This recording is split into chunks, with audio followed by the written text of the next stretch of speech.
देखो, इतना बराबर हमको प्रूफ करना है रूट साइन 54 डिग्री। ध्यान से समझना, नहीं तो एग्जाम में आ जाता है तो बहुत दिक्कत होती है, समझना। यानी मेरे को 54 डिग्री लाना है, 54 डिग्री का तो मान होता नहीं है, तो हम क्या करेंगे? इसमें कहीं 54 दिख रहा है? नहीं दिख रहा है, दोनों सेम भी नहीं दिख रहा है, तो हम क्या करेंगे? कॉस है तो कॉस लिख दो। लिख दिए? 54 लाना है ना, यहाँ 54 लिख दो।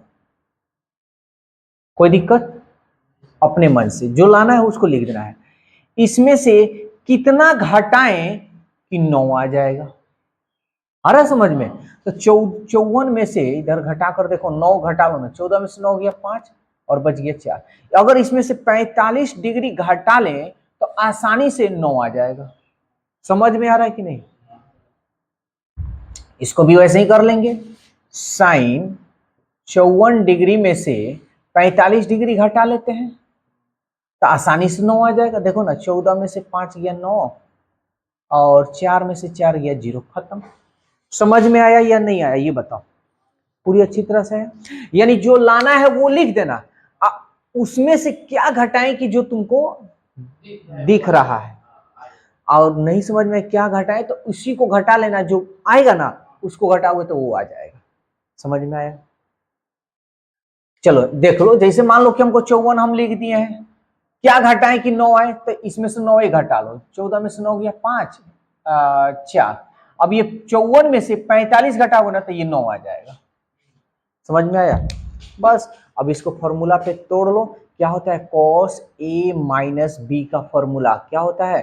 Cos A into cos B. Cos पुरुष है, पुरुष का कोनो भरोसा नहीं, तो चिन्ह है तो बदल जाएगा। Sine A into sine B, ठीक है।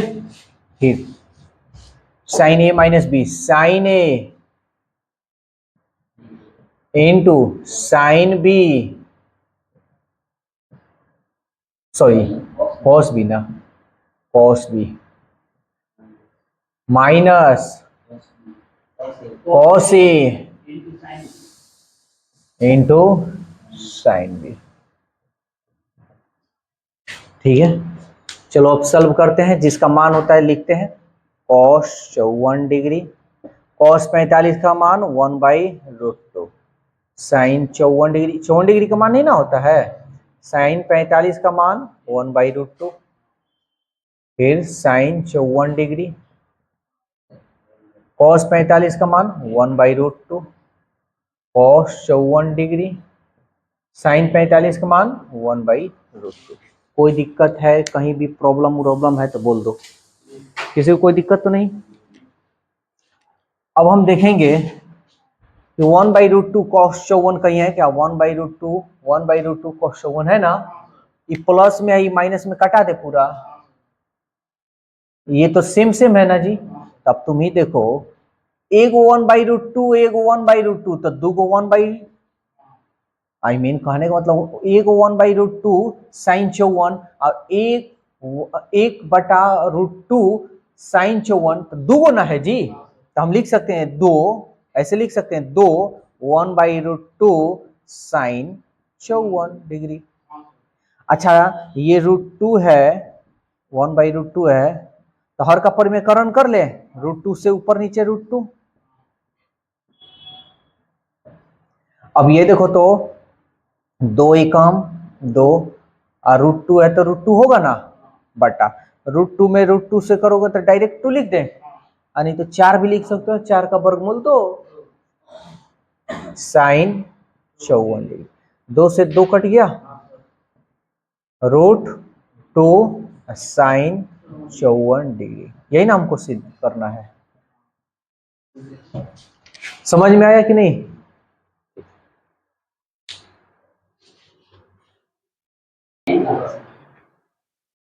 देखो अब इसको प्रूव करना है। चलो जी, फॉर्मूला सुनाओ Anish. Sine tan a plus B बराबर tan a plus b बराबर tan a plus tan b 1 minus tan a into tan b। देखो चीज छोड़े हो, तुम बताओ जी।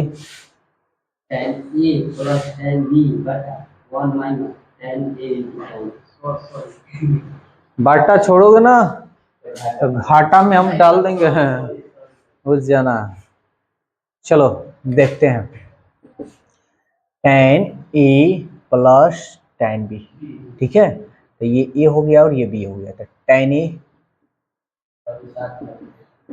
इंटू प्लस tan B बटा सर 7 नंबर का क्वेश्चन है 7 नंबर है, हाँ गड़बड़ हो गया का जी?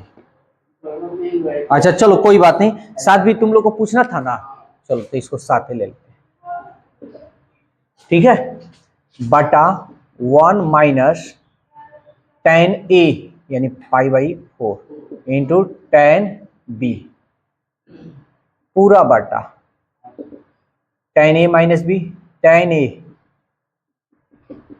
माइनस tan B बटा 1 plus tan A into tan B।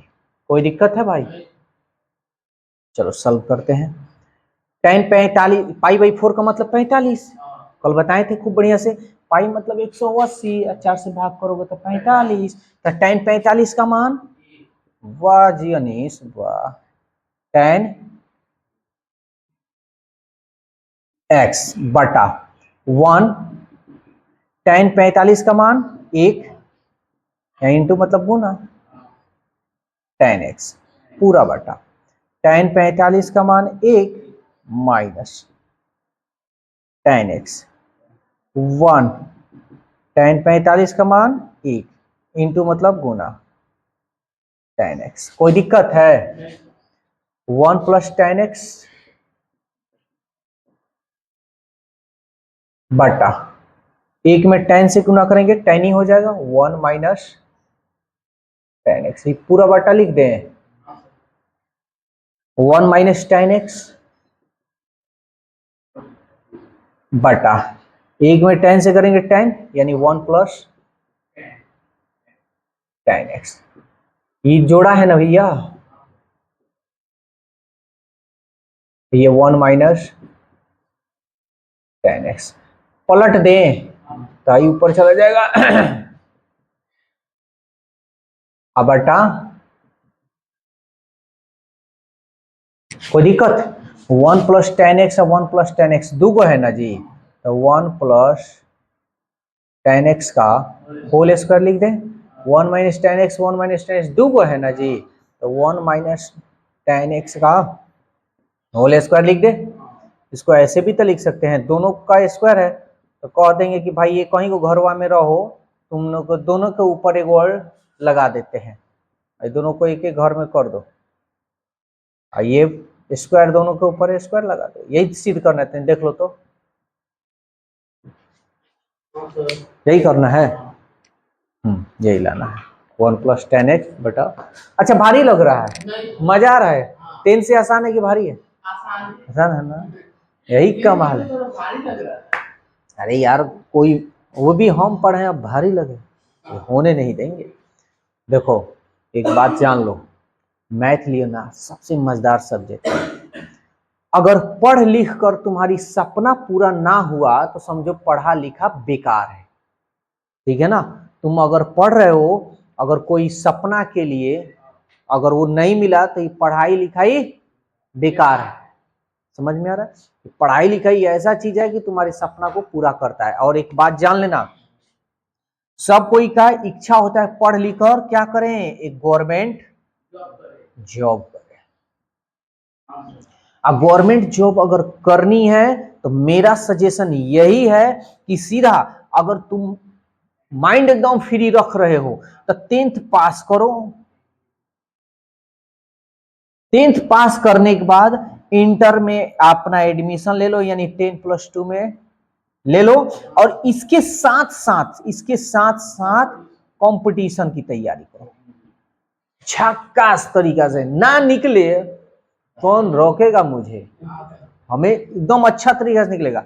और नहीं तो अगर तुम्हारे पास उतना दम नहीं है कि नहीं दोनों एक साथ नहीं कर सकते हैं तो कोई बात नहीं, इंटर पास कर लो, इंटर पास करने के बाद क्या करो, अब कंपटीशन का तैयारी करो और साइड से ग्रेजुएशन करो, लेकिन अभी से करो, अभी ये नहीं ग्रेजुएशन करने के बाद करोगे तब बर्बाद हो जाओगे।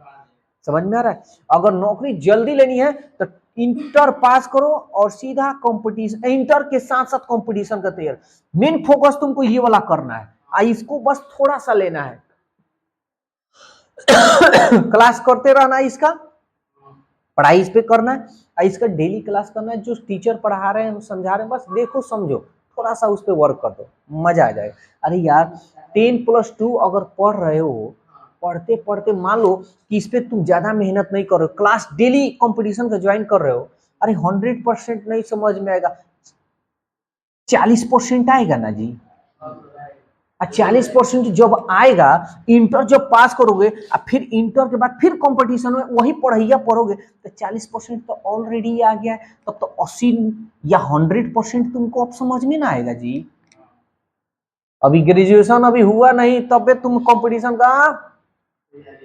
इसलिए सरकारी नौकरी लेना एकदम चुटकी भर, जो कहें वैसे कर लो, तुम्हारी एकदम सरकारी नौकरी पक्की है। ना हो ये होने नहीं देंगे। समझ में आया? चलो।